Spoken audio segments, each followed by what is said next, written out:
So like I told us, the Nexus vulnerability scanner have just few steps that you need to follow. So let me start from there before we move to looking at the Tryhackme platform. So please permit me to share my screen. Um, so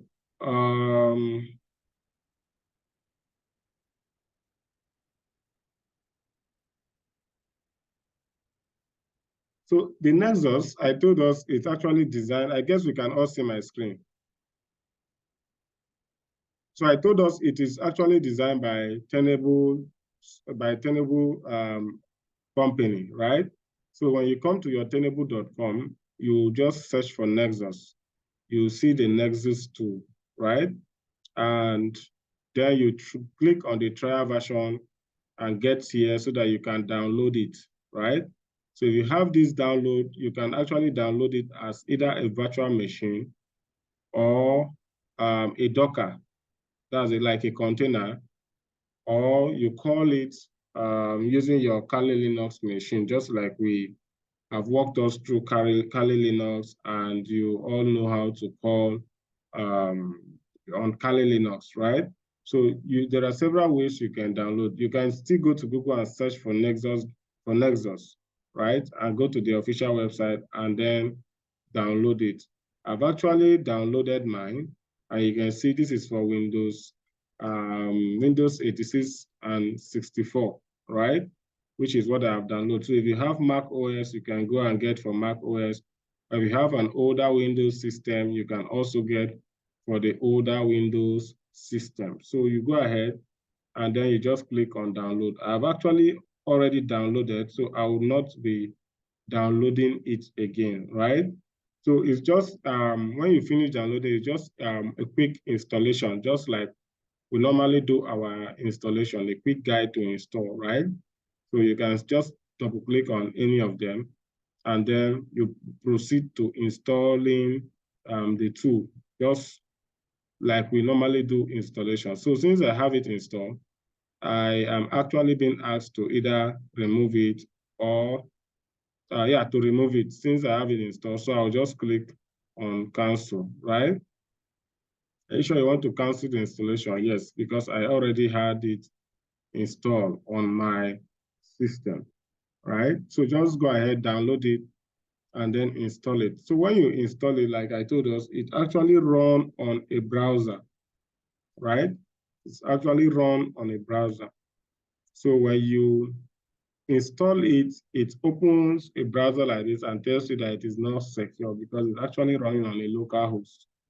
So you can see that after installing it and you run it, you will need to, install plugins. For instance, I just started mine a while ago, and plugins are being installed right away, right? So I'll still give it time for the plugins to run. But just always know that it runs as a local host, and the port in which it's run is port 8834, right? Port 8834, that is the port in which it runs. Now, if you look at the video also, I actually, explained the various types of Nexus that we have, right? And we told us that it is, the Nexus professional and the Nexus experts that we had, right? The Nexus professional and the Nexus expert. So you can see it here. You can see the Nexus expert and then the Nexus professional. So most times the ones we are advised to use is the professional. The expert is not, most times they don't allow you download it or have a free trial version easily, right? So go ahead with the Nexus professional, or you can still try around to see what you can actually get, right? And you can still go to the website to really understand some things that Nexus can help you achieve, right? So the Nexus professional, you can look at it, it says designed for penetration testers, consultants, and SMBs, right? While the expert is designed for testers, consultant developers, and SMBs also, right? So real-time vulnerability updates are there. So the difference is there. You can see external attack surface scanning is not there in the professional. Ability to add domains, scan cloud infrastructure, and this. So, and actually these tools come very expensive, very, very expensive. I think the professional is about, you can see, the professional is about, for 1 year, is about $3,644, right? And for 3 years, it's about $10,386, right? So you can see that they come very expensive, actually. Let's look at the experts. Most times, like I told us, I think they are still trying to develop some part of it. So it doesn't give you options of what to do.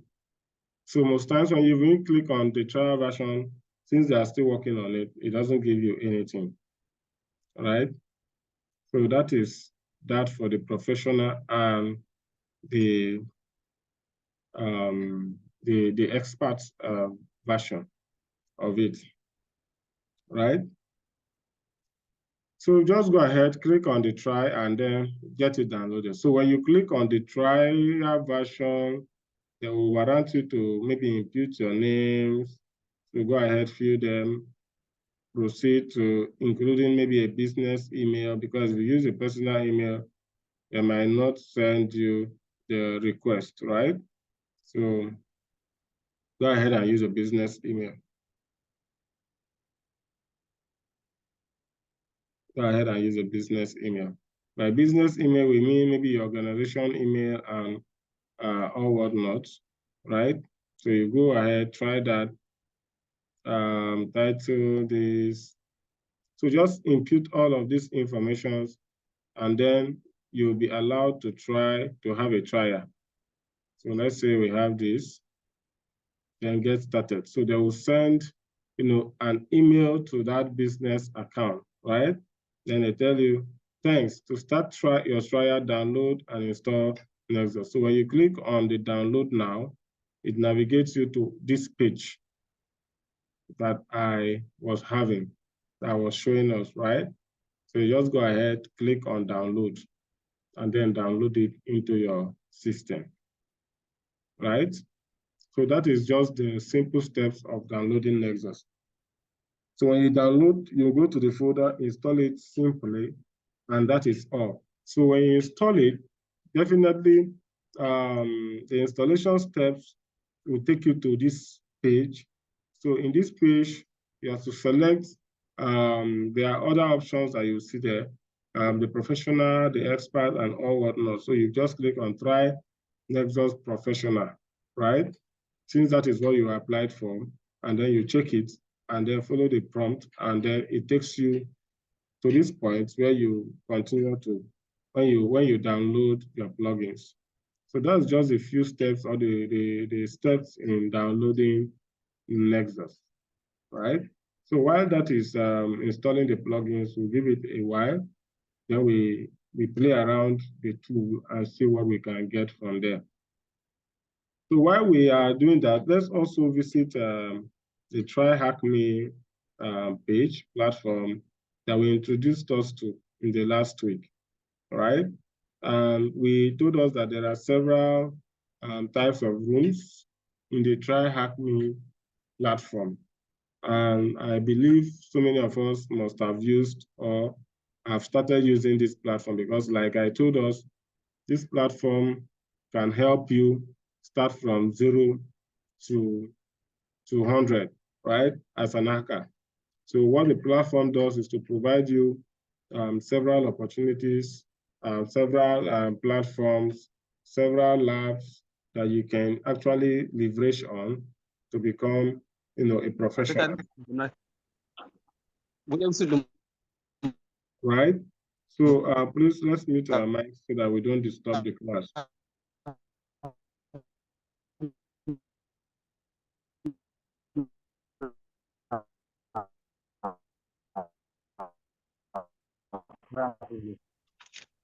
akwai wannan seed ɗin ba akwai firinsa.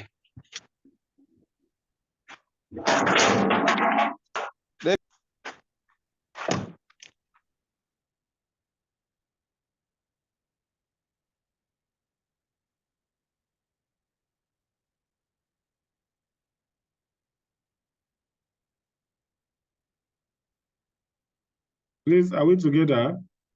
So let's continue. We'll wait for the Tryhackme platform to come up so that we can actually look at what is done, what we can do with it.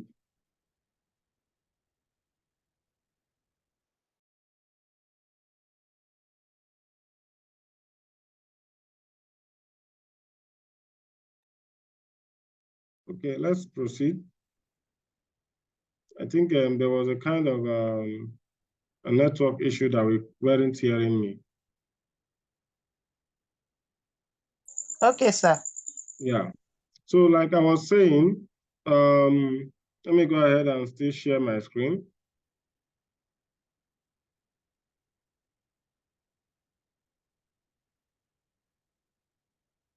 So I was talking about the Tryhackme page that we introduced us in the last week. I believe some of us, went ahead and played around it. You can see the cost of subscribing on the platform.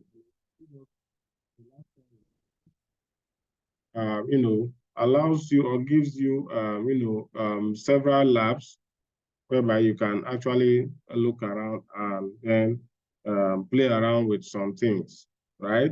And I told us that the Learn tab here is actually very important for us. And there are some free classes or courses we can actually take on this platform, while most of them you are paid, you have to pay for them before you can use them. And just like we just saw on the dashboard, we saw several payments platforms or several payment prices that we will have to pay before you can actually use them, right? So, and those of us that were in the last class also, or that have gone through the video tutorial, you notice also that we did some practice, and I think one of the practice we did in the last meeting was maybe how to hack a fake bank website. I believe everybody carried out that task, so that because by now at least you should have a fair idea of what it takes to hack, a website, right? So that is what we did in the last class, and there are so many, courses here. There are so many courses here. You can look at them and then get to learn or get your hands dirty. Whichever aspects that you want to look at, please go ahead and look at them. So red teaming is 48 hours, introduction to cybersecurity is 24 hours, junior penetration tester is 64 hours, and all whatnot, right? So let's go ahead and maybe pick a course and then start with it, right?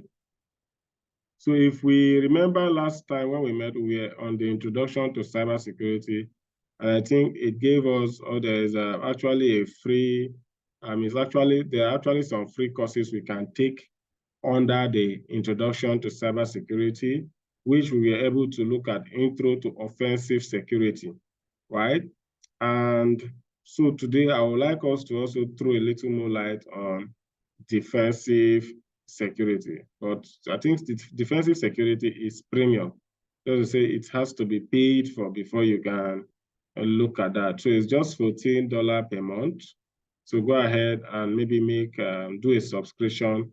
And when you subscribe, you have access to all of the tasks that are in the platform, right?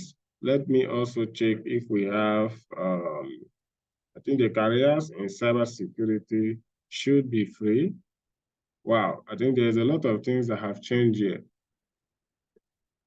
There's a lot of things that have changed here. But like I told us, it's actually very cheap. So just go ahead and subscribe to any of the platform, to Just, I think a month is just $14. So go ahead, subscribe to it, and then play around it.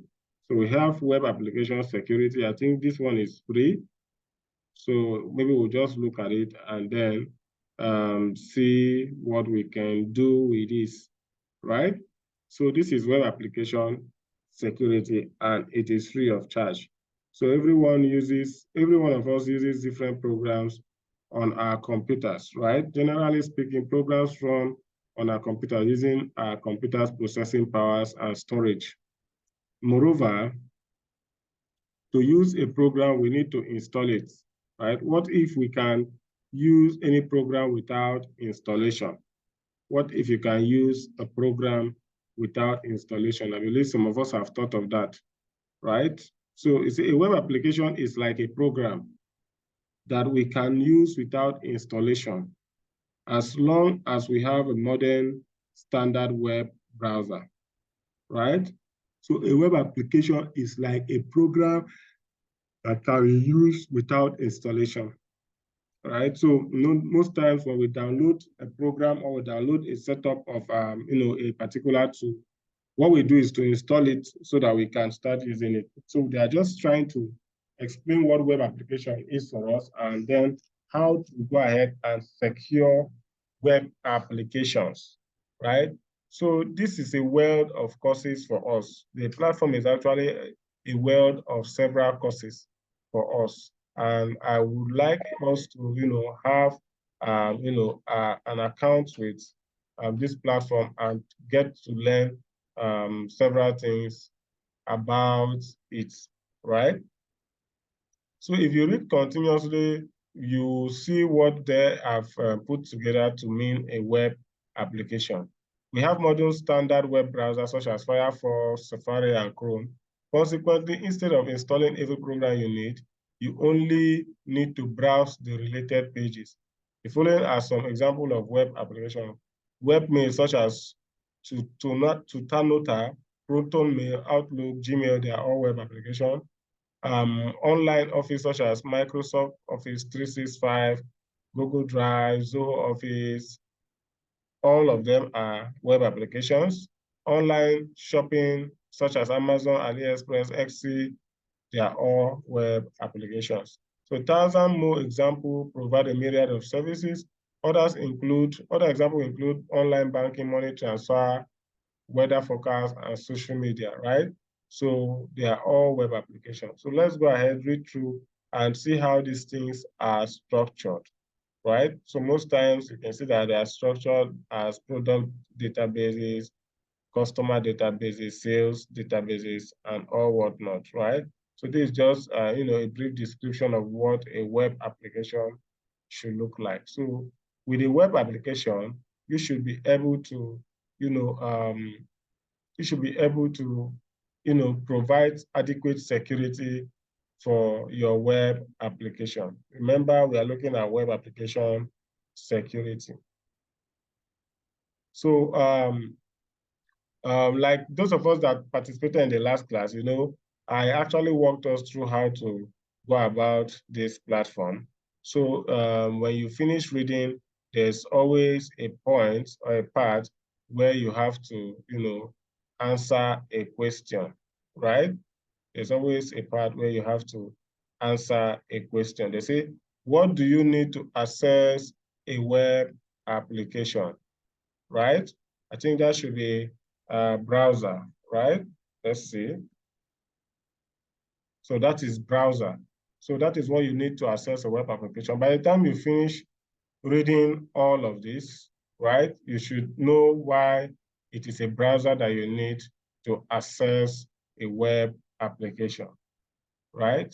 So these are actually simple things that we can actually read through to understand. I won't be, reading them through because the class is not a class where we'll be reading things or where we'll have to be reading things, right? But like we told us in the last week, the moment you finish up a course, it shows that this task is completed. So you have to take task by task until it is finished.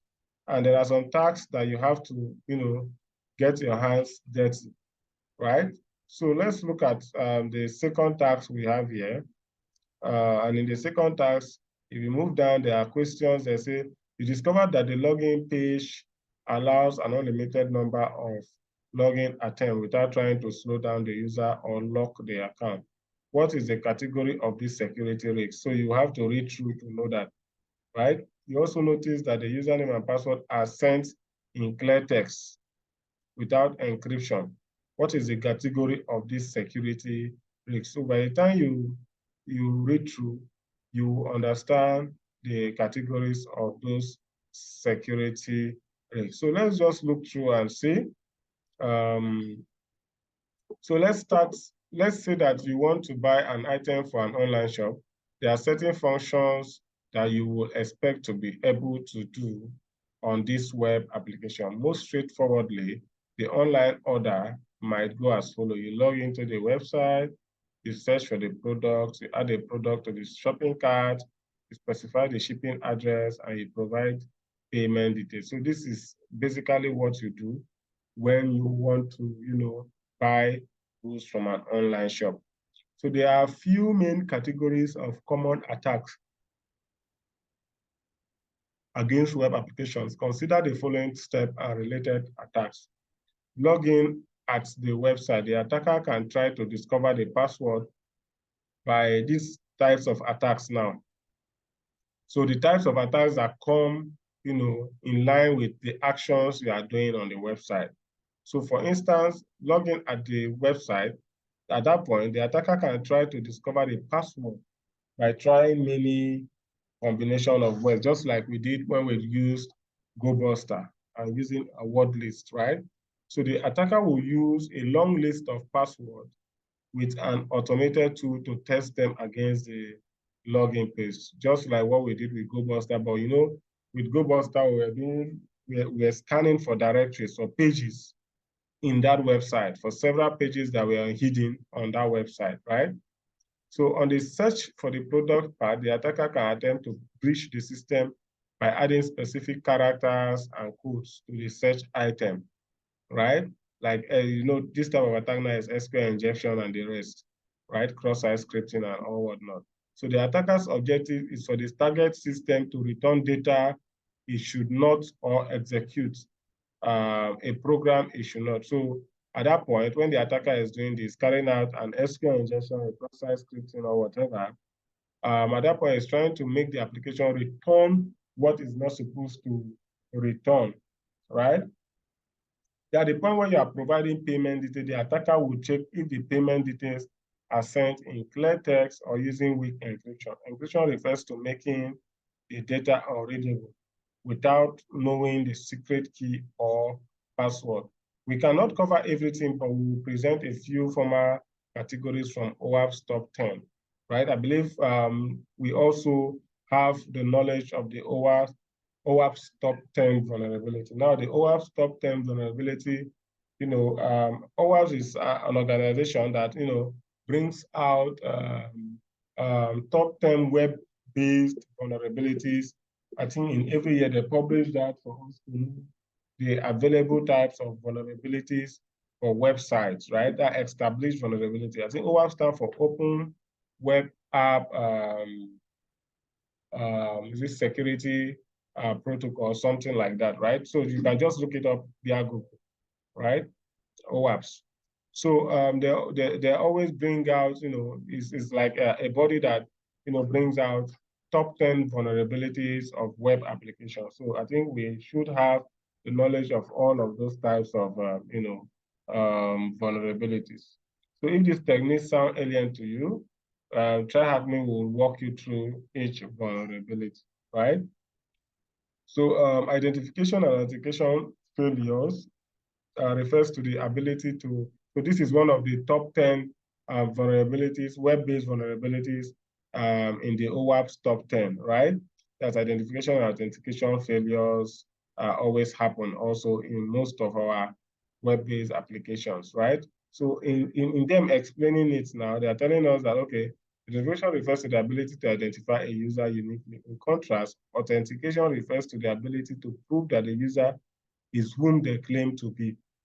The online shop must confirm the user's identity and authenticate them before they can use the system. However, this step is prone to different types of weaknesses, and these are the weaknesses that it is prone to, right? So it can allow the attacker to brute force, right? That's using many password and automated tools to find valid login details, allow the user to choose a weak password, and storing users' password in plain text. If the attacker manages to read the file containing, we don't want them to be able to learn stored password. For instance, these are examples of usernames and passwords for authentication. So broken access control is another top 10 vulnerability. Injection is another top 10 vulnerability. Cryptographic failures is also another top 10 vulnerability, right? So you go ahead, read them, and then try to see how you can answer their questions. I think from the questions here, we say you discover that the login page allows an unlimited number of login attempts. You should know that that is identification and authentication failures, right? And they also say, okay, you notice that the username and password are sent in clear text without encryption. So the category of this security you should know is cryptographic failures, right? So if you read through, definitely you will understand the answers to all of these questions that are there, right? Identification and authentication failures, right? And this should be cryptographic failures based on what we have read so far. Cryptographic failures. So that is task 2 completed, right? So, and you can see web application security risks, the task is completed. So they are giving us a practical here to do. And that is one of the beautiful things about the OWASP top 10, right? They're giving us a task here, and then we have to discover the solution of this task and then put the answer in our question and answer box, right? So let's go ahead and say, okay, this task we are doing a practical example of web application security. So they say this task will investigate a vulnerable website that uses insecure direct object references, IDOR. IDOR falls under the category of broken authentication. So broken authentication is among the OWASP top 10 vulnerabilities. Please do your research about the OWASP top 10 vulnerabilities. I think from our previous tasks, we only saw 4, right? There are actually 10 of the OWASP top 10 vulnerabilities. Those are, when we say top 10 vulnerabilities, they are established vulnerabilities that you cannot help.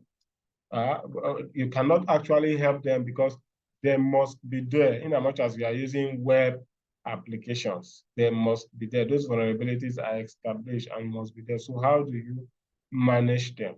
How do you manage them? So always these vulnerabilities are published so that we all know that, okay, for you to use a web application, this is the type of vulnerabilities you should be expecting. So one of them is broken access control, and they are telling us that the insecure direct object reference falls under the broken access control vulnerability. So broken access control means that an attacker can access information or perform actions not intended for them. Consider the case where a web server receives user-supplied input to retrieve objects, modify data and document, and that they are numbered sequentially. Let's say that the user has permission to access a photo named this. We might guess that there are also this type of images and that's image 2 and image 4, right? However, the web application should not provide us with that image, even if we figured out its name. In general, an IDOR vulnerability can occur if too much trust has been placed on the input data. In other words, the web application does not validate whether the user has permission to access the requested object. So let's go ahead. Let's look at the website please take your time and read through, because during the class, we might not be, reading everything as they are. So you have to go ahead and read through. Let's look at the question we have here. It says, check the other users to discover which user account was used to make the malicious changes and revert them. After reverting the changes, what is the flag that you have received? So we go ahead, let's view the site and see what the site is about. Okay, so we can see that my screen is split into two now.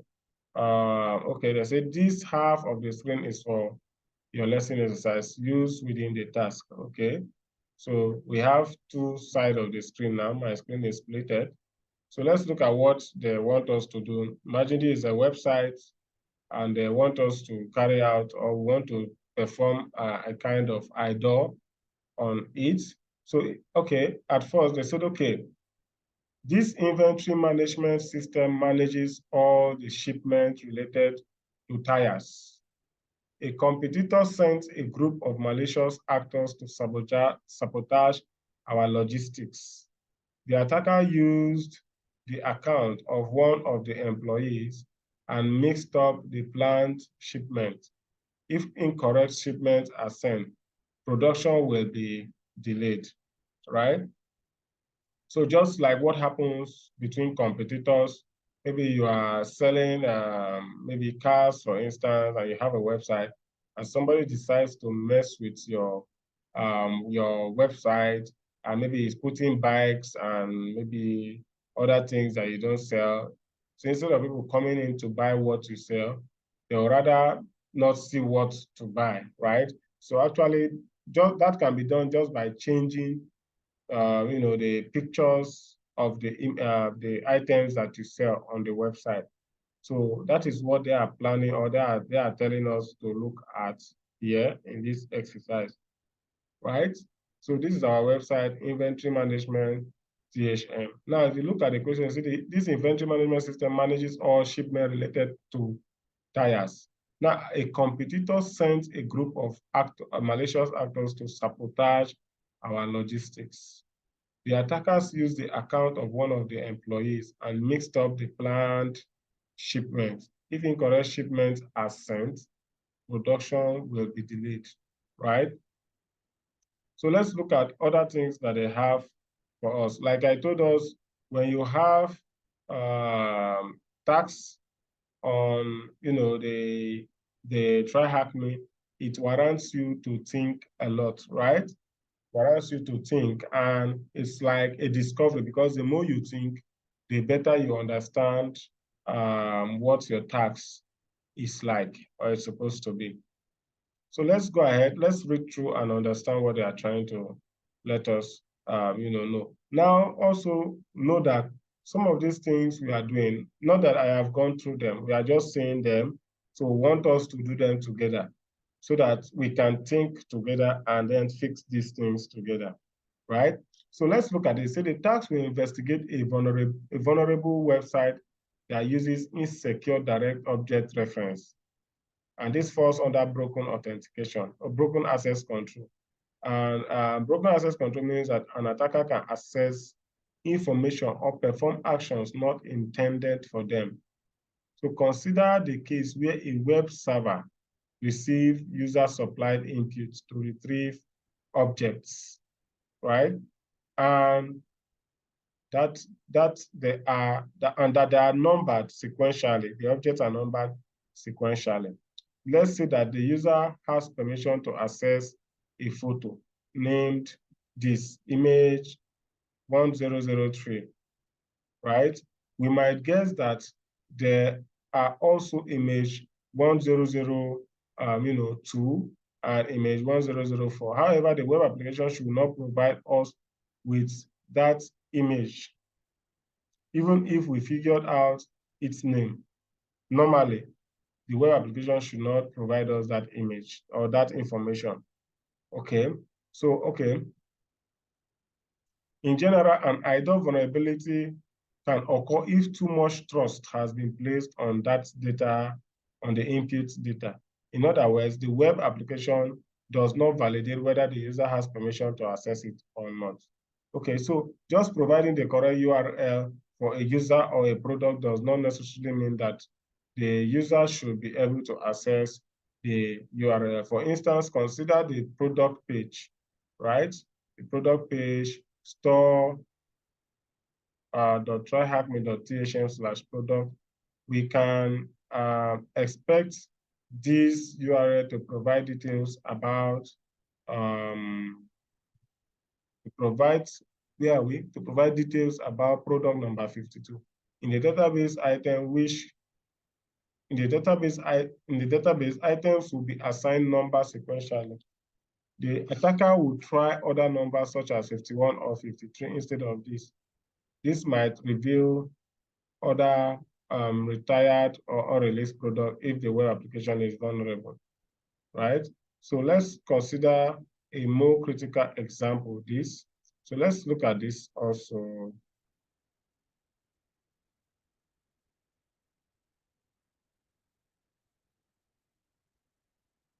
Let's look at what they have here.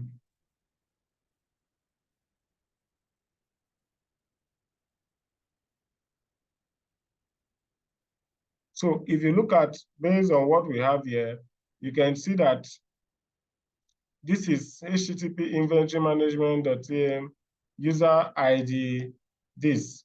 So let's change user ID to user ID 12 and press enter. User not found, right? Let's say 10 and press enter. So we are seeing a user ID different from the initial one we saw.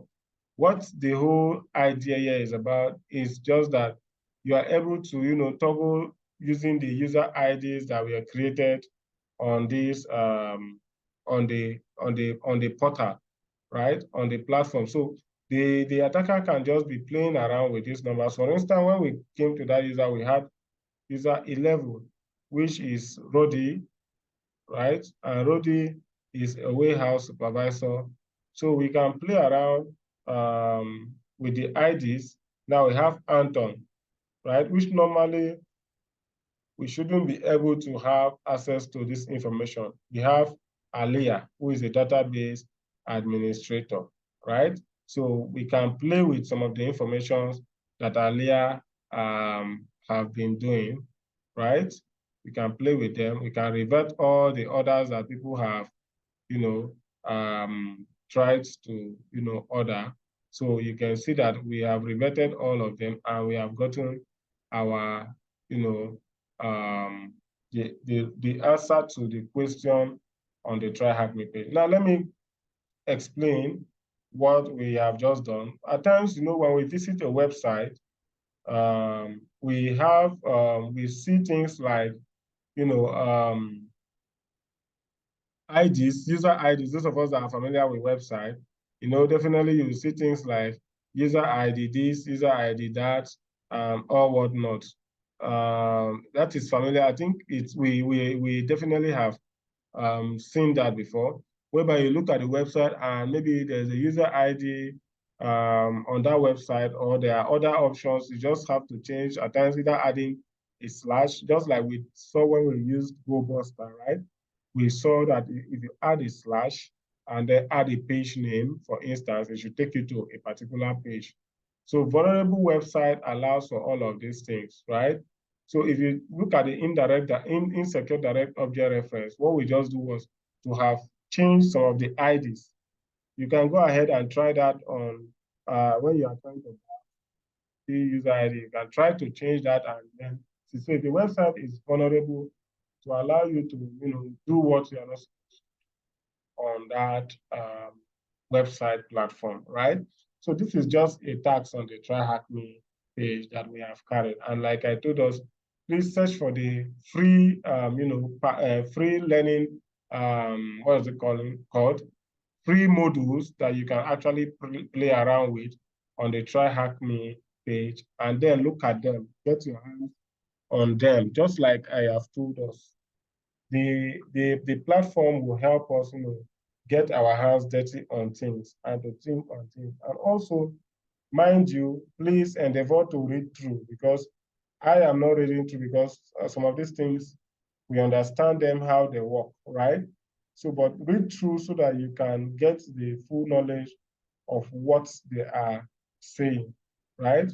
So, like what we did now, we were able to access a website and we tried to change some of the information on the website, and then we got something from the website. So I just went to the activities and I noticed that, okay, inventory management system, I noticed that Roddy is there as the warehouse supervisor, and there's no recent activity that Roddy has done, right? And his ID is 11. And if you look at on the web browser, it's showing that, okay, user ID number 11. It means I can play around with what I can see here, right? User ID 8 is Willie. As a database administrator, he has not done any activity. So I can still move around this. Margaret has also not done, because for me to have known that, okay, Roddy is user ID, employee ID 11, and it's showing that there's a user ID on the URL that is 11. Definitely, I can toggle around, right? I can toggle around to know what we can what is there, right? So I can play around that and then see what I can have, right? So that is just what we need to play around a website. So please go ahead and then look at that, right? And get to learn that. So with this, we have done these tasks and we have completed the task. So let me also look at, because I wanted us to look at, Nexus also, and finish up Nexus. I think my download failed. Let me try that again. That is due to maybe, I think we had a network issue that will make this to fail.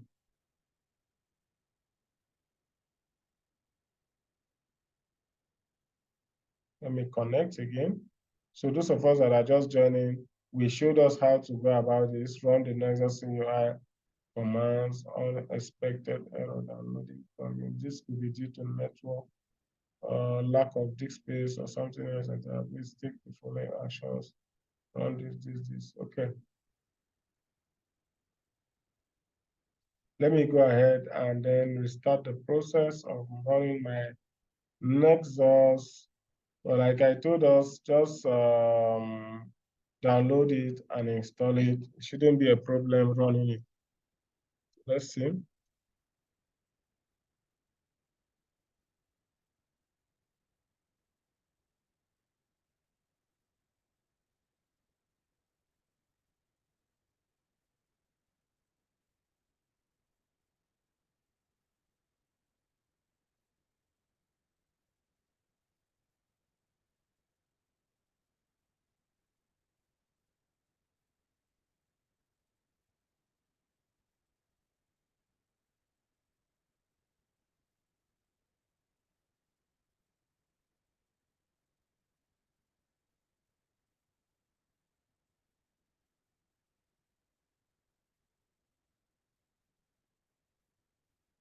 Just give me a while. Let me try to fix this.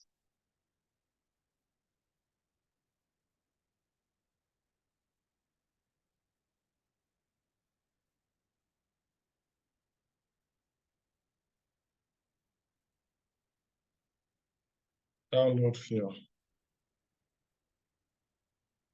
Okay, so give me a while. Let me uninstall this and then reinstall it. I don't know why it's failing. Let me do this.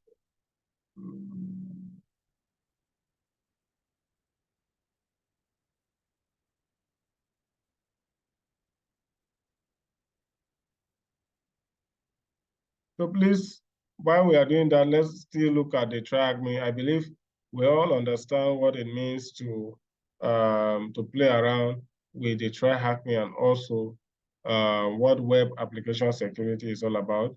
Go ahead and then read through, please, so that you have a full knowledge of what is expected of you to do here, right?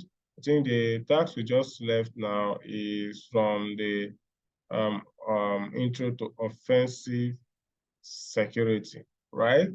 Which is web application security. I think the operating system security will have to be paid for before you can have access to it. So those of us that, can, go premium, let's do that and then have a full access to the tools that we have on the Tryhackme page, right? So let's look for and see. I think we should be able to have another free package here also. Let's see, Intro to Digital Forensic. I don't know if we can get it for free also. Then we play around it also, yeah. So that is for free. So go ahead and play around it. When we were having access to this, I think then it was cheaper than this, and it was freer because there were more courses that were free for us. So digital forensic, I believe we should have a kind of knowledge of what digital forensic is all about. Digital forensic is actually the type of study that exposes what hackers or what both defensive and offensive security experts does, right? So it lays bare all the activities that are done on your device, whether it's on your system or whatever, right? So digital forensic exposes it. So it's actually a defensive approach. It's not an offensive approach, it's a defensive approach. And like we can see, it actually falls under defensive security, right? All what we did initially, we are under offensive, right? So operating system security, how to hack it, how to break it, and all of these things, they're offensive, right? But in defensive, we look at digital forensics and we also look at security operations centers. I know that so many organizations in Nigeria today have security operations centers, right? So these are actually defensive forms of cyber security. So some of us might have, been studying cybersecurity, but we don't really understand the roles in which we should play in the organization. Please, when you are playing a role of a digital forensic investigator or a digital forensic expert, always know that you are coming from the defensive side, right? The defensive side, you should know how to, respond to incidents and then know how to prevent attacks from happening, know how to uncover tracks and all of those things. So also as an hacker, you need the knowledge of the digital forensic because it helps you, clear your tracks or helps you cover your tracks so that you cannot be traced, right? So that is why we need the knowledge of digital forensics. So we're going to look at it also since it is kind of free. Let me see if they will allow us to look at network. No. So we can go ahead. Those of us that are buoyant enough, pay for them. It's actually very cheap so that you can have access to them and then get to learn. So let me walk us through. Let's see what we have on the digital forensic part. While we see that, let's also try and see our vulnerability scanner.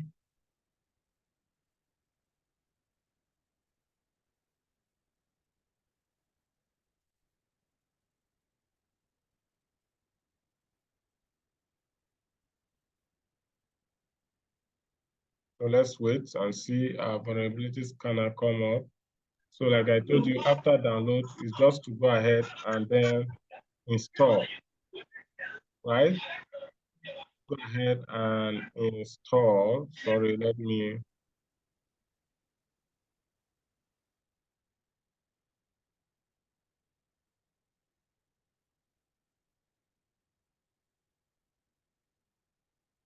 So go ahead and install. Next, install. So it's just a basic installation process.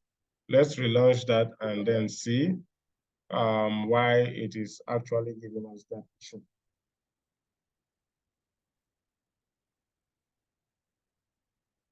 So digital forensics.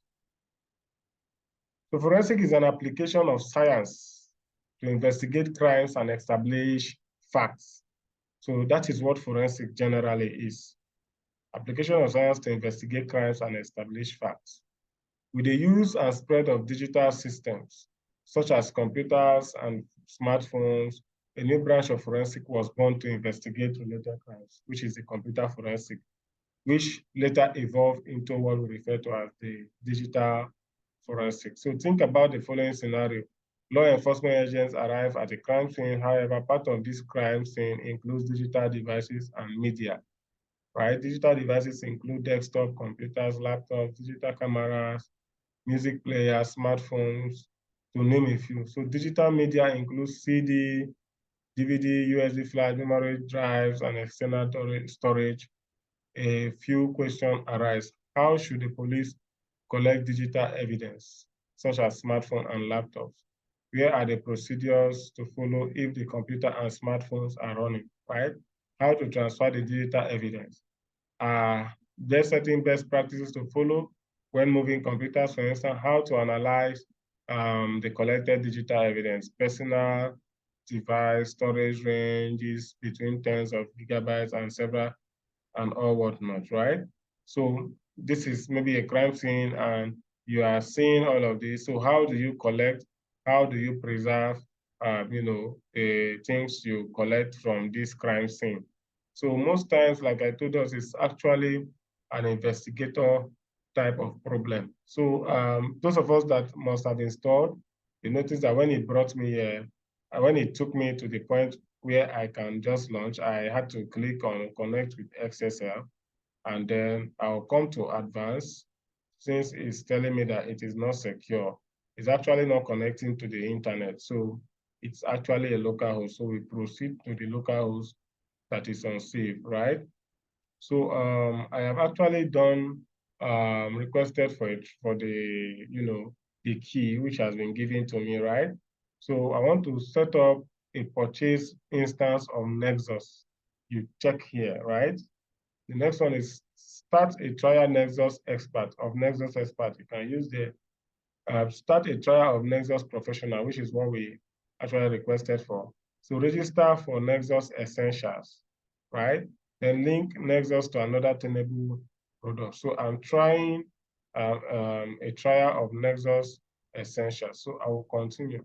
So the moment I select my mail and click continue, either it automatically picks the key that was given to me, or it will, it will warrant me to input the key. So let me check the key that was given to me, then I will now input that. Let me go here, my mailbox. So this is where the key should be. Let's see.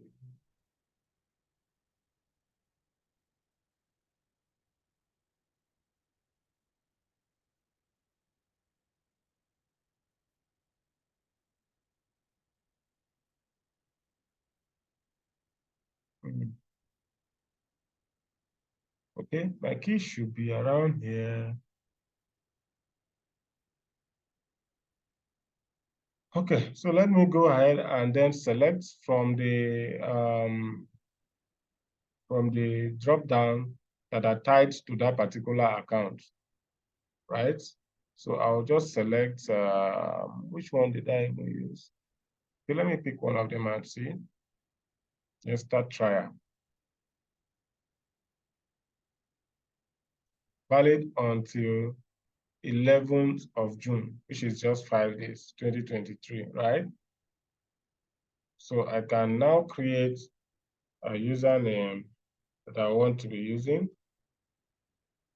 and then a password that I want to be using whenever I want to log in. I will now submit that to them. So setup complete, it will start downloading plugins. So this is where we stopped before we had that network issue that the plugins didn't finish downloading.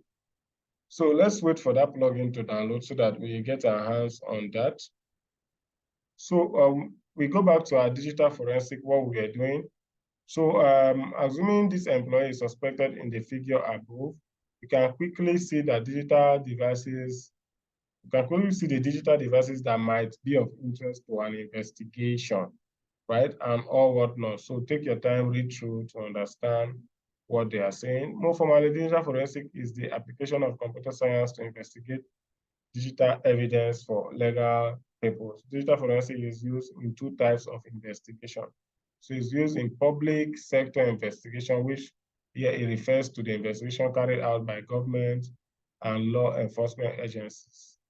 There will be part of a crime or civil investigation. Then it's carried out as private sector investigation, refers to the investigation carried out by corporate bodies assigning a private investigator, whether in-house or outsourced. So these are the two types of ways data forensic investigation can be carried out. So when you try or when you go to learn cybersecurity, this is what, when they talk about forensics, this is what is expected that you should be trained on, right? How to actually, how to actually carry out investigation on digital devices, right? How to actually collect, preserve, analyze evidence and all whatnot until it gets to, presenting it in the court of law, right? So those are the, steps, or those are the major things you should know as a digital forensic expert. So consider the decks in the photo above, in addition to the smartphone, camera, and SD card. What would be interesting for a digital forensic, right? In addition to the smartphone, in addition to the camera, and then SD card, right? So the laptop itself can be, interesting, right? So I think that should be the laptop itself. Yeah, so the laptop itself can be interesting because you can see a laptop here, there's a smartphone here, there's a SanDisk here, there's a memory, then there's a camera here. So another thing should be the laptop, right? So digital forensic processes.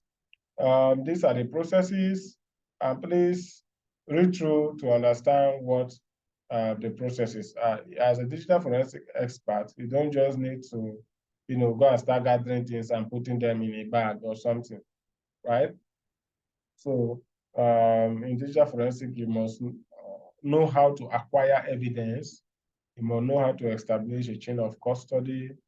You must know how to place the evidence in a secure container, that's a Faraday bag. As a matter of fact, these two classes we missed, I think it was because I went to do a training, and this is almost what we covered. We went to do a training for the what's it called? The judicial police in Guinea-Bissau. So they needed us to train them on digital forensic. And these are exactly most of the things we covered, right? So you have to learn how to acquire evidence.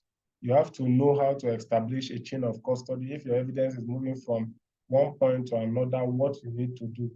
How do you need to record them, right?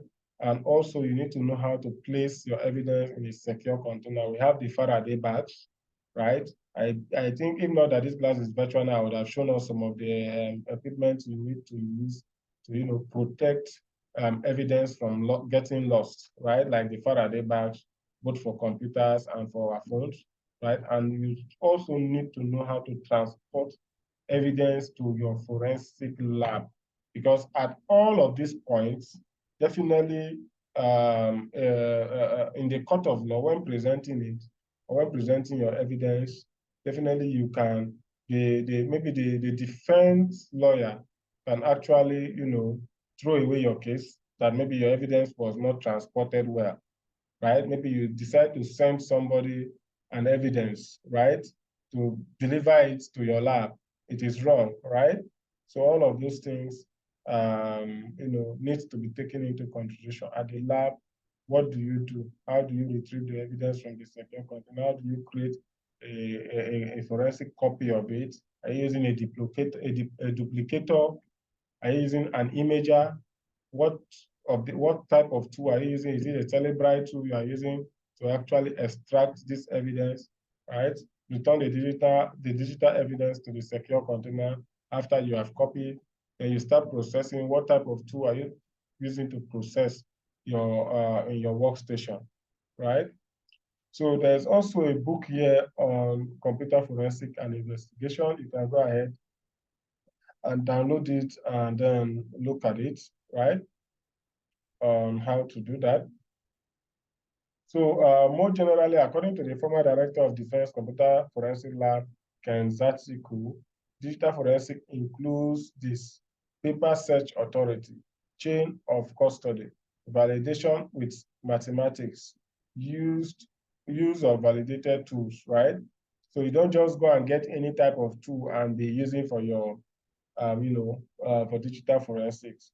Like in this training we went, I think we used 3 major tools: Oxygen, we used Belkasoft, we used Axiom, Magnet Axiom. These are established tools.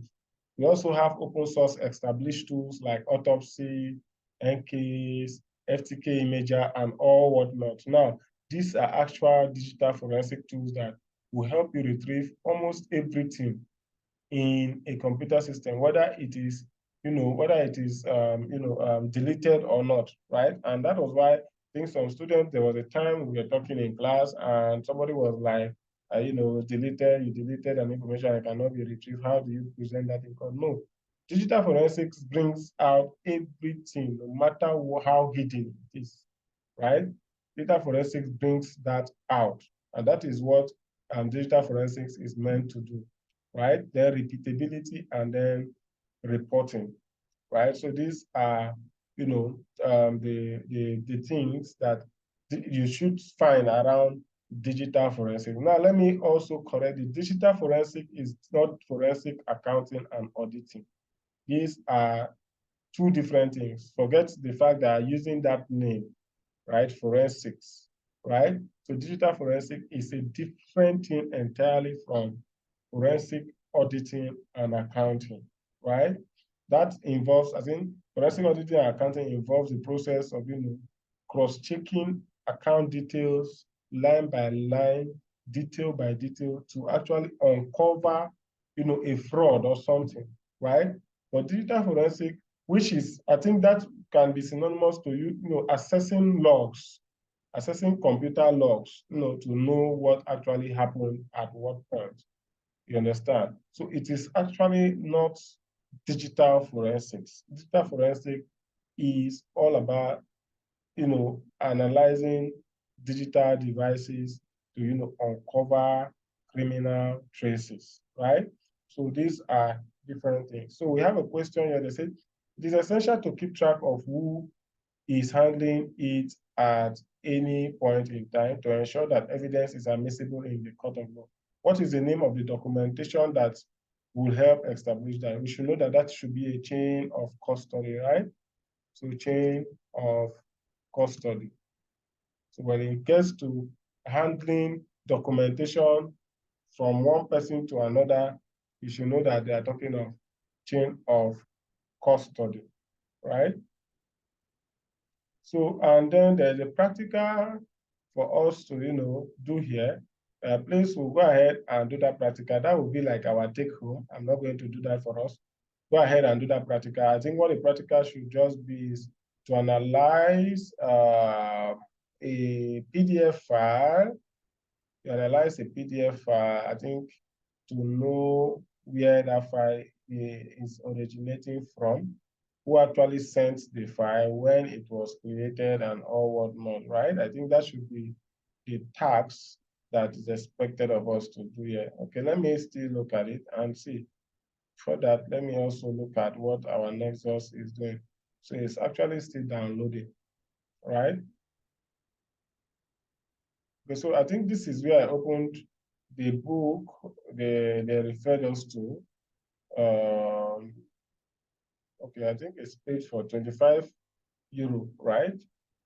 So this is Guide to Computer Forensic and Investigation. It's a book, and we saw it, and then we clicked on it, but I think it's paid for. So it won't be good for us to go and start paying for books now, right?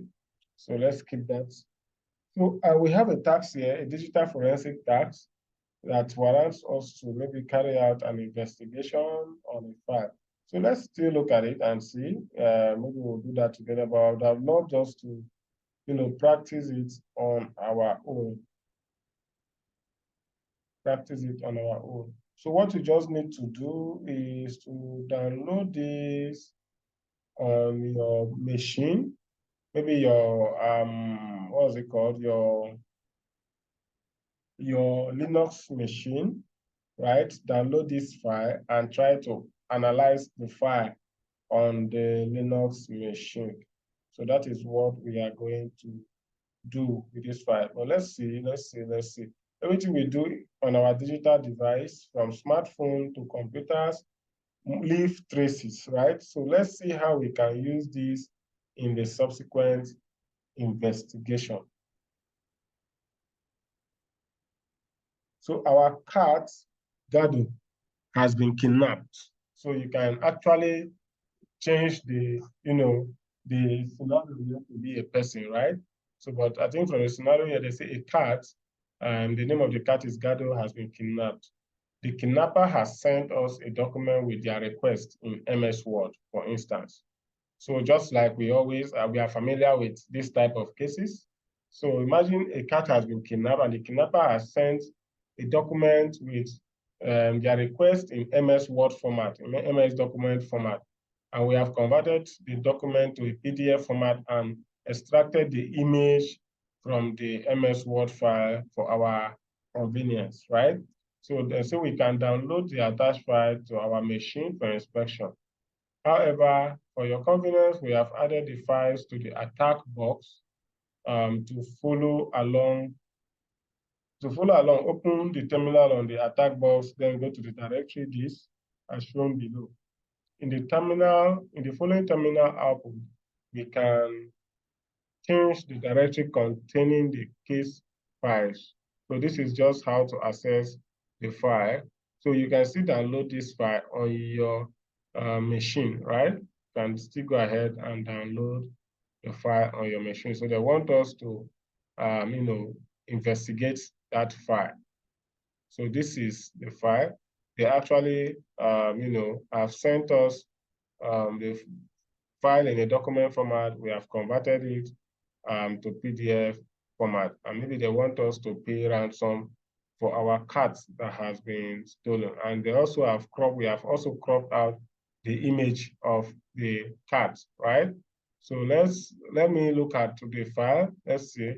So this is the document of the file, the PDF format of the file. And okay, let's see the information they are saying here. Say, okay, to whom it may concern, we have adopted Gato. If you want to see Gato again, Gato is a cat that was kidnapped, for instance. You need to send us this amount of money, yes, in Monero cryptocurrency, right? So 3 whatever. If you cannot use Monero, we will accept the amount in Bitcoin. And this is the BTC amount. You have 3 days to comply. Otherwise, we will send Gato to a very far away animal shelter, right? So Gato is warm for now. So this is the Gato, our cat that was kidnapped. And they want us to, pay ransom for it. And they sent us this document. So how do we go about this investigation? How do we go about this investigation?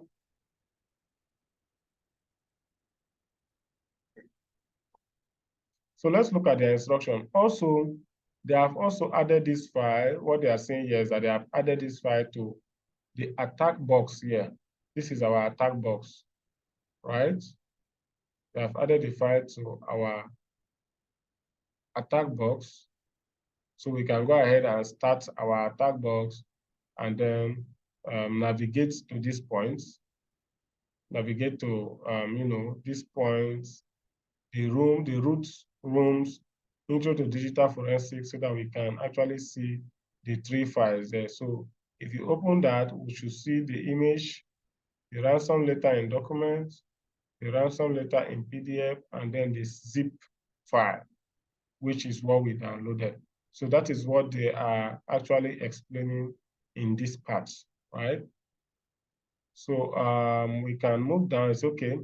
Documents metadata. When you create a file, .txt or txt, for instance, some metadata gets saved by the operating system, such as file creation date and last modification date. However, much more information gets kept within the file metadata when you use a more advanced editor, such as MS Word, right? There are various ways to read the file metadata.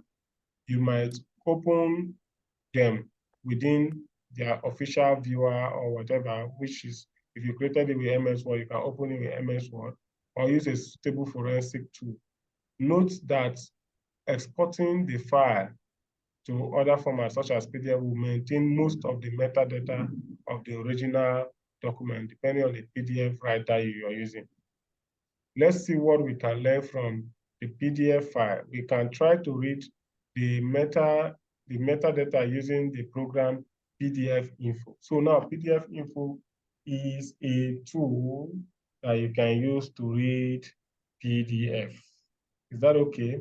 So, most times when you do these tasks, you'll be introduced. I told us in the last meeting that as we continue, we'll be introduced to several tools, right? So we'll be introduced to several tools. So they said, okay, let's see what we can learn from the PDF file.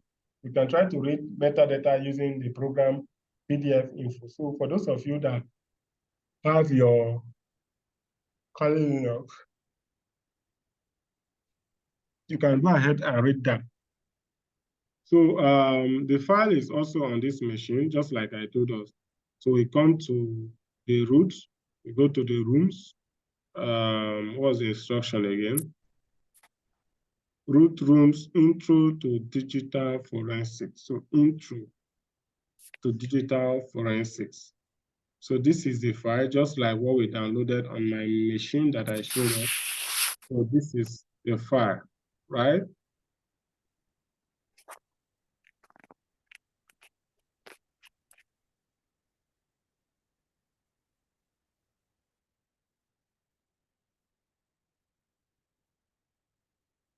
So this is the file. So we want to, view the file, right? So they said, okay, we can read the file using a metadata. Now, this is a file in this location, right? I just opened the location and we have the file. We can also use our terminal to access the file where it is, just like they did. So, first of all, I went to root, right?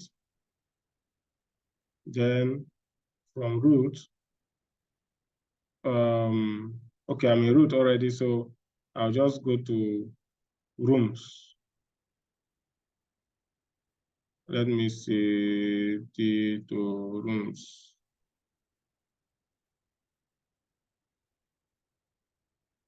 Let me do this.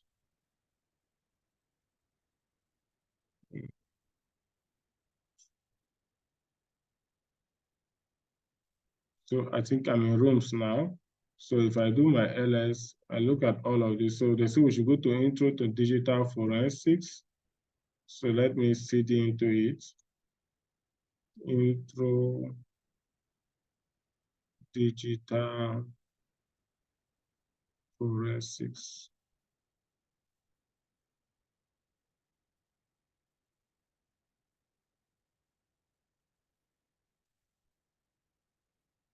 Intro, okay.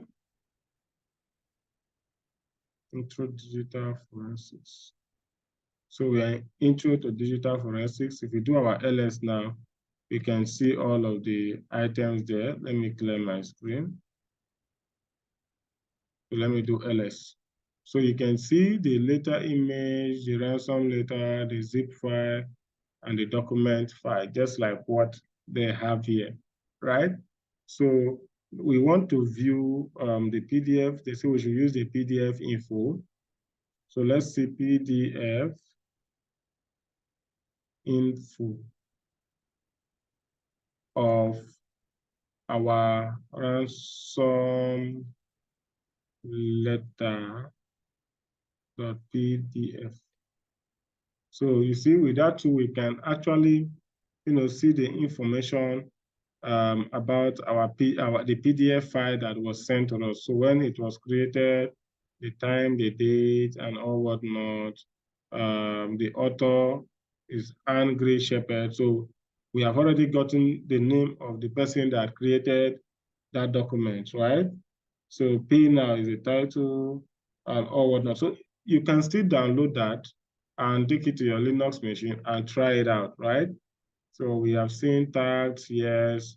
Other information we want to get, we can actually get it around that document, right? So actually, for now, we have gotten an information that is important. And Gray Shepherd is the person that, the author of that PDF, right? So let's move ahead. And then, okay, using PDF, if you find out the author of the attached file, so we can see, I think from here we have started solving the problem, right? So we have Anne Gray Shepherd.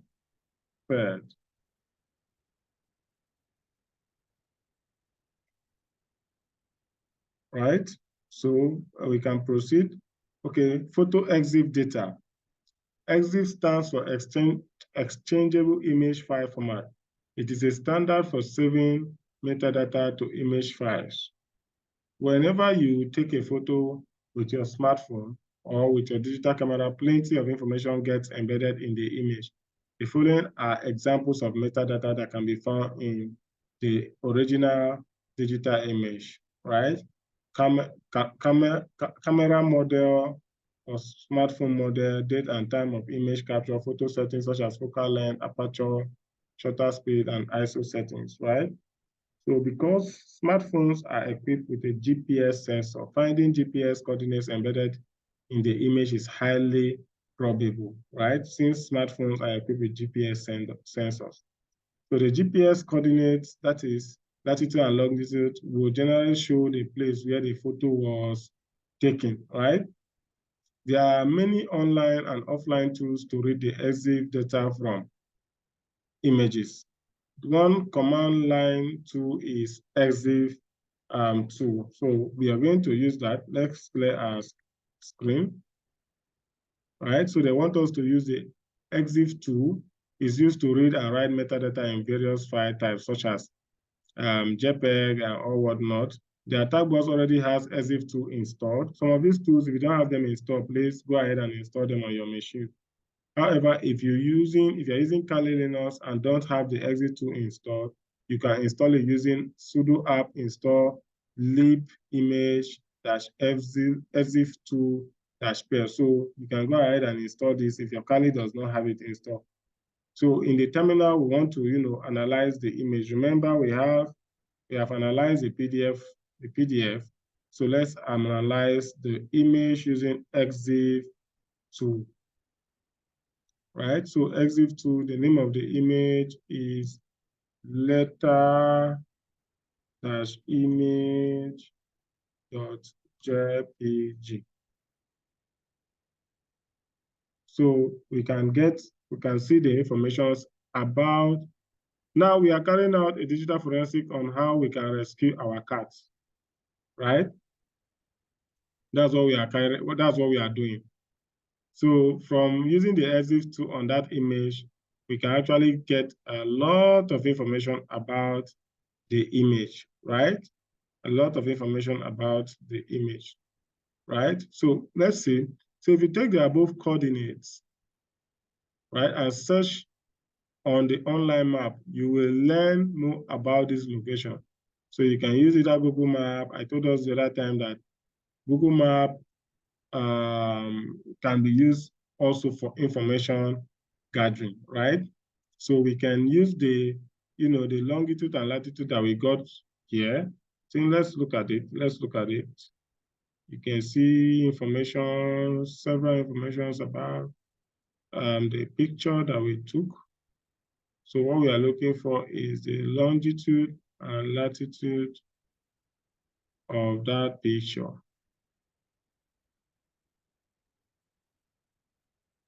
Longitude and latitude, longitude and latitude.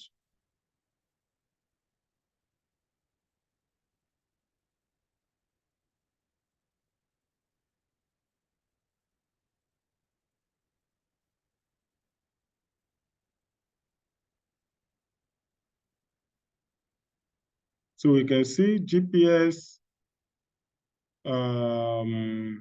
latitude is 51 degree, 51 degree 30, 50.90 knots, and latitude is 0 degree 5, 38.7, whatever west. So we can take this now and then search on Google. The GPS position is, I think, this. So we can take this and then search for it on Google, right? So let's look at what they're also saying here. Say, if you take the above coordinates and search one of the online maps, you will learn more about this location. Searching Microsoft Bing or Google Map for this reveals that these coordinates indicate that the image was taken very near to a museum in London, right? We only replace dig with this, right? For our search to work. We notice that the coordinates were converted to this in decimal. So we can still go ahead and, try to look up this, right? Let's not do that here. Let's not do that here. Let's take it to another page. So let's do this. So I'm just walking us how these things work, how to carry out some of this investigation, especially when you have pictures sent to you, you want to, know where that picture is taken or whatnot. I think there was one time we did a task, and it was like a city that's catching the flag about images where you have to, be analyzing where an image was taken, who took the picture, what position was the person standing, and all those things, right? So you can use tools like this to, determine such things. That is what digital forensics helps you to, achieve, right? So let me paste that here and search for it. Let's see, I think it's not giving us that. So let's do this. Let's get it from here. So what they just did was to have changed DEG. We have DEG here. We have DEG here in the GPS position. So they change it to a degree, like a 0 sign. So let's do that and then search for it, right? So what they are trying to just let us understand is this is the position or this is the location where that picture was taken, right? Using your SZIF tool, you have been able to, get the GPS position where the picture was taken, right? You can go ahead and try out with other pictures, right?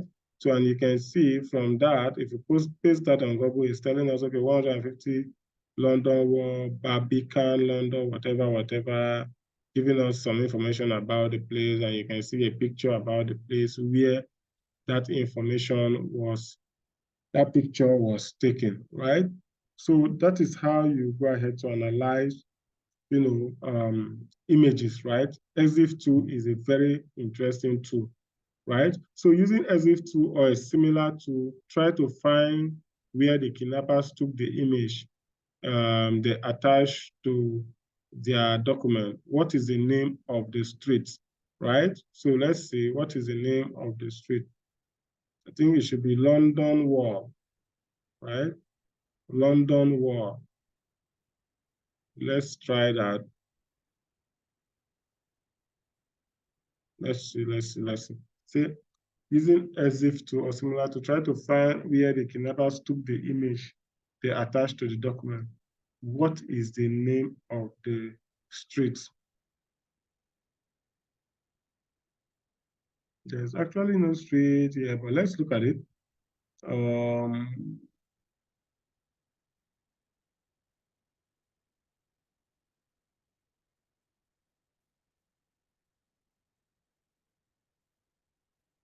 Museum of London.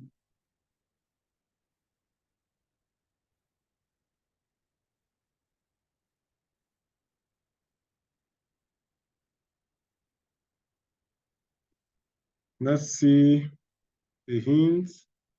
So the GPS coordinates you get from EXIF to are 51 degrees. This. Remember to replace this. Remove the space between the number and this symbol before searching. So we have this, which is this, and this is the coordinates. So where is the street? London. Let's look for other information.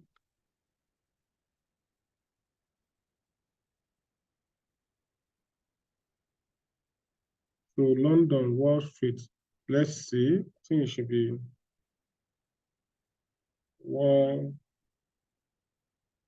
Street. No, it's not Wall Street.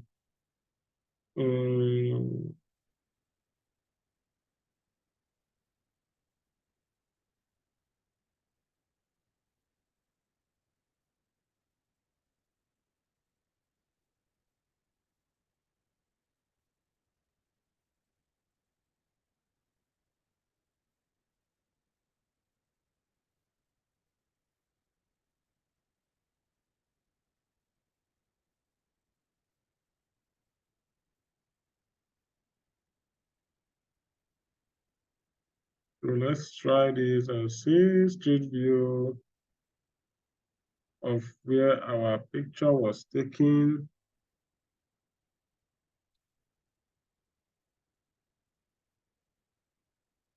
So we are looking for the street name now.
Okay, I think let's still look around our documents here to see if we can get a street from it. Because we are supposed to get a street from our EXIF tool. So let's see. Okay, this is this little, and then EXIF tool, PMP, multi segments, normal.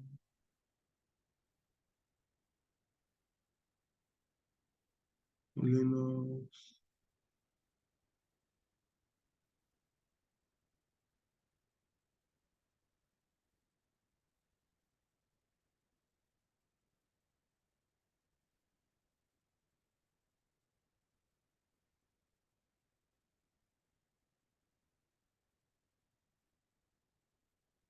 Let's see again. Graham Street, no?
Barbican, London, United Kingdom, UK, EC2Y, and so on and so forth.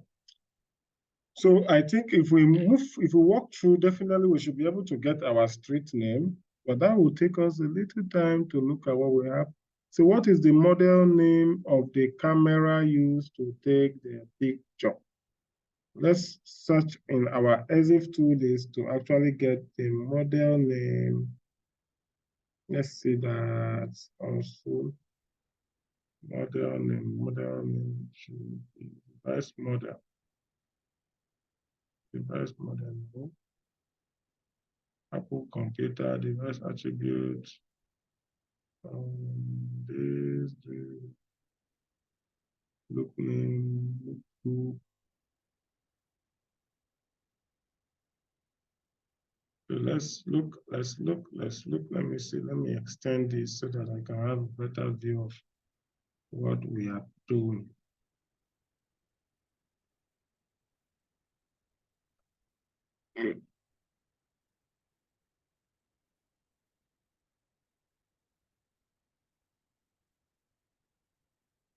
Let's extend that. Let's have a better view of the whole screen. My Nexus is still installing. Okay, so let's see. Let's see this.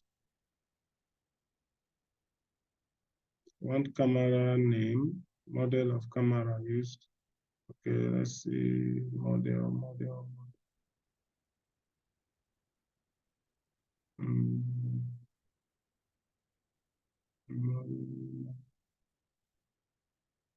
Lens info, lens model. So it shouldn't be lens model. Let's go down.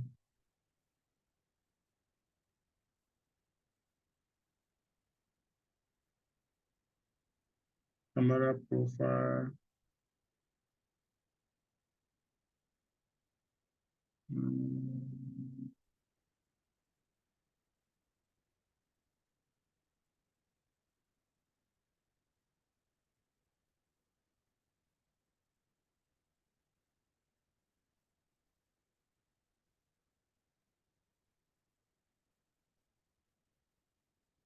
Please, you have to take your time and go through all of this carefully so that you get information about the questions they're asking, because I'm just flipping through. But let me also spend some more time, because this is recorded. I wouldn't want us to take too much of our time to look at them. So bit sample, image application.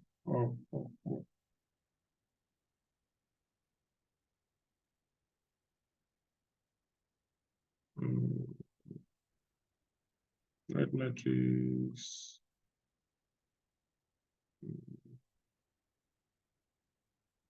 Parameters. History.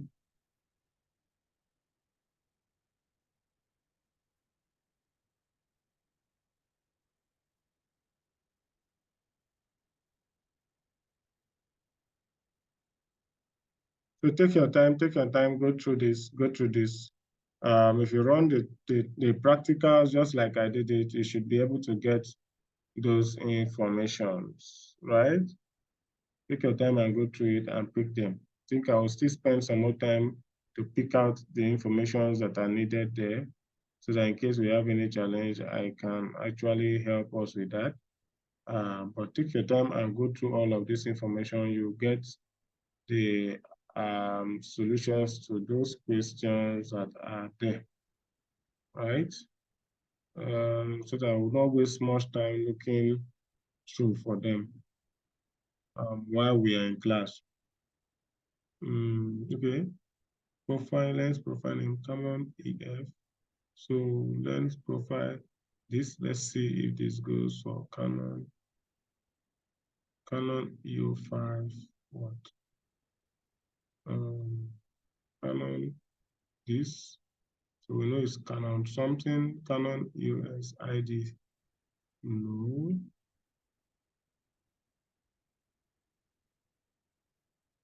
Canon. Let's look at the ints.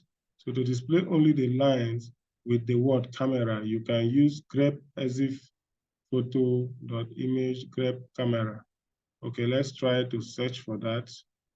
You can use grep as if photo, whatever, grep camera. Okay, let's use a search for that. Then let's grep the camera. So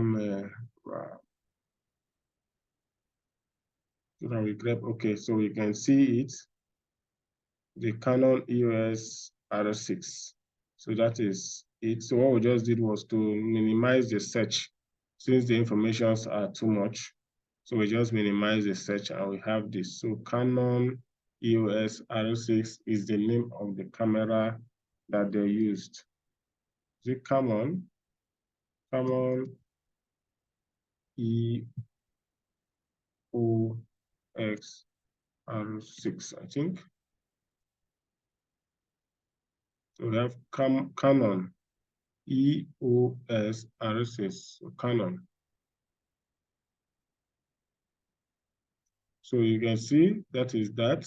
I think what is still giving me headache is this street, Wall Street, or whatever that is here.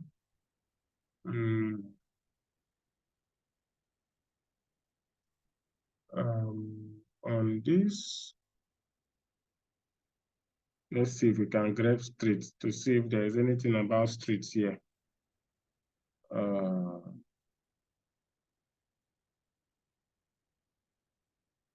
Okay, so there's nothing about streets here. I think it's around here. We just have to fathom out which street this is. Which street is this? Right? Which street is this where our cat is? So, London Wall.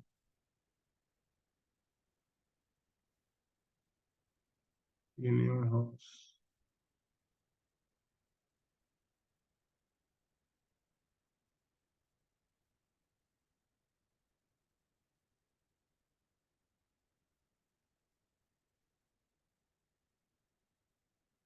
This is where our cat is.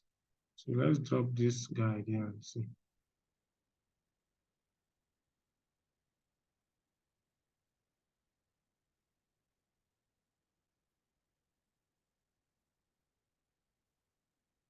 Rotunda. What is Rotunda?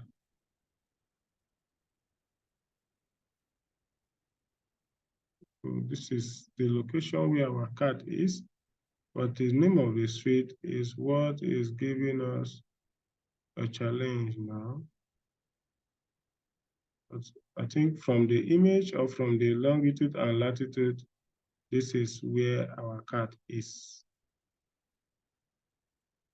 So you can go ahead, please search for it. I think I'll still look for that and then we get to fill that answer in that question. But they can see how we can easily track, a location of, of a picture if you use your EXIF tool to, try to, scan it, right? So that is how we actually use these tools to, trace and uncover traps, right? So just a quick one before we go. I think my Nexus has finished installing the plugins, and just like I told us, it allows us to do a lot of things, and it has taken a lot of time to installing. I think when we started this class, we even started installing these plugins even before the class started, right? But you can see the time it took for it to come up. So go ahead, set up your Nexus. The trial I have here is just for 7 days. And just like I showed us, these tools are very expensive. The professional is over $3,500, right? So they are very, very expensive and they can only give you, to use them for a few days. So I can go ahead and start my 7 days trial that is given to me, right? I'll go ahead and start my 7 days trial. So you can create a new scan in Nexus, just like I told us the other day. You can see the username I created is pivot A. I have a password for it. You can see at this point, where you have the my scan, you can create a new scan or start a scan. The scans that you deleted will be in the trash. All scans are here. You can create new folders for scan. So let's go ahead and try to create a new scan. Okay, since the what's it called? The plugins are still loading. It will allow us to do that, right? So here also you can see related books that you can use, the scan guides. You can click here to look at scan guides, various scans you must have run are here, create and manage scan, scan results, scan export and report. So whichever one you can actually, use them in the Nexus. So let me go ahead and create a folder and say, okay, this folder should be practice, and then create, right? So I've created a folder, practice, whereby I can create my scans inside practice and leave them there. Okay, so we are waiting for this. You can see compiling plugins is just 22%. So until you finish compiling, before we can actually create scans. And when you create scans, creating scans is not actually hard. So what you just need to do is to impute the the IP address of the network you want to scan or the website you want to scan. Just impute them and then go ahead and scan. So we will stop our class here today because our time is far spent. So we can go ahead and rest. For those of you that have questions, we'll just take some few questions so that we can actually get to answer them before calling it off. So thank you very much for staying put. Let's open rooms for questions.